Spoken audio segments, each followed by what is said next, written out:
फिर मेरे जीवन में कोई पुरुष नहीं है, फिर मैं इतना ज्यादा समस्या हो जाती है कि नींद खुलते ही फिर क्रिया हो जाती है, फिर मासिक धर्म से पहले और कुछ दिनों बाद कुछ चेंजिंग आता है शरीर में ऐसा। तो कह रहे कि काम की अनुभूति होती है महाराज जी, मतलब उसको मतलब ये पूरा उसका सिद्धांत भी है, यह है कि मासिक धर्म के एक सप्ताह के बाद जब पवित्र होती है स्त्री तो उसको वेदना होती है, और सिद्धांत भी है। तो अब उसको सहना पड़ेगा, जब पति नहीं है तो वे विचार की आज्ञा तो शास्त्र देता नहीं है। फिर राधा राधा राधा राधा रटकर ब्रह्मचर्य धारण करना चाहिए, ब्रह्मचर्य की भावना पुष्ट करनी चाहिए। अब इधर अपने जीवन को इस तरह से बर्बाद करने से तो कोई लाभ मिलेगा नहीं।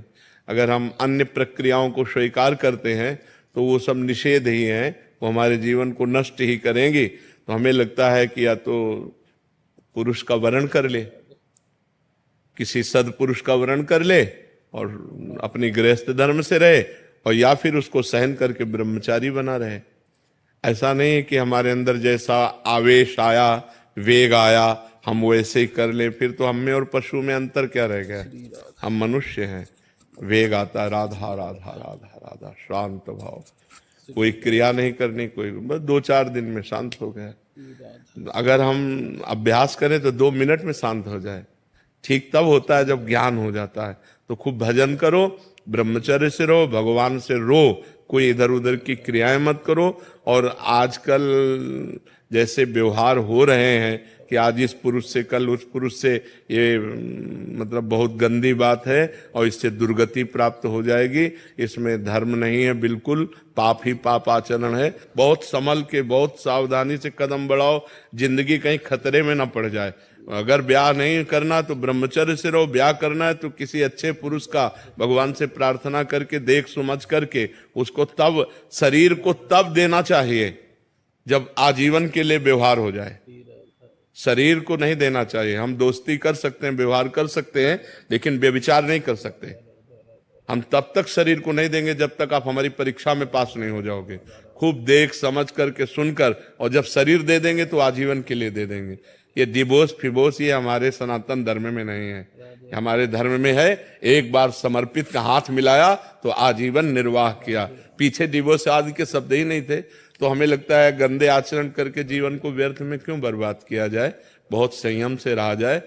यही तो आवेश है, काम का आवेश, क्रोध का आवेश, लोभ का आवेश, अहंकार का आवेश, यही तो सब पाप कर्म कराने वाले हैं। इन्हीं को तो सहना है। राधा राधा ना सहन हो तो रोज श्री जी का नाम लेकर के, अपने पास जिसे बच्चा है, अब उसका कोई बल तो है नहीं, रो देगा माँ के लिए तो माँ को दौड़ के आना पड़ेगा। तो हमारा बल क्या है? श्री जी है। तो हम जब हम विकल हो, कोई हमें आश्रय, तो हम गंदी क्रियाएं नहीं करेंगे, रो देंगे कि प्रभु आप देख लो। वो जहां रो दिया तो ऐसा संभाल देंगे कि आजीवन संभल जाओगे। बहुत अच्छे बच्चे हो, अपनी बात कह रहे हो तो इस बात को समझो, इधर उधर की चेष्टाओं में मत फंसना।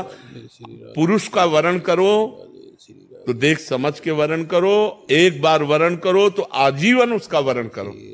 ये जो आजकल चल रहा है, सावधानी से चलो बच्चा, जीवन बहुत कीमती है, इसमें भगवान की प्राप्ति हो जाए, ये बहुत उत्तम बात है। आपने अपनी मन की व्यथा कही हिम्मत करके सबके बीच में, इसलिए हम आपको प्रणाम करते हैं। बस आप अपने संयम से रहना, कोई चेष्टा इधर उधर मत करना, वो धीरे धीरे शांत हो जाए। जैसे आज हमको 100% जलाया, हम सह गए, तो कल 90% जलाएगा, फिर 80%, फिर धीरे धीरे धीरे धीरे फिर खत्म हो जाता है। बच्चापन से बाबा जी 13 वर्ष की अवस्था से, और जिंदगी में किसी माँ बहन को पीछे जब गंगा किनारे जवानी पूरी रही, अब तो इसलिए देख रहे हैं कि प्रश्न उत्तर बातचीत सब ऐसा नहीं, पर जिंदगी में हमने ऐसे नहीं देखा। छूना, बातचीत करना, मिलना तो बात जाने दो, ऐसे नहीं देखा, फेस टू फेस नहीं देखा। सदैव ऐसे ही रहे। और गंगा किनारे कौन देखने आता है? खाना तो मिलता नहीं था, रहने का ठिकाना नहीं, गर्मी सर्दी बरसात 20 वर्ष ऐसे काटे। धीरे धीरे धीरे धीरे धीरे तब वही अनुभव कह रहा हूं कि पहले 100%, फिर 90% उसको देखा है, फिर 70%, फिर कम परसेंट होते होते होते अब शांत एकदम। जब शांत हो गया तब सब कुछ मिल गया। जब शांत नहीं था तो ना खाने का था, ना रहने का था, ना कुछ नहीं था। और जब इच्छा नहीं है तो दुनिया की चीजें तो हम इसलिए कहते हैं कि धैर्य पूर्वक सहो, ये सहना तुम्हें महान बना देगा।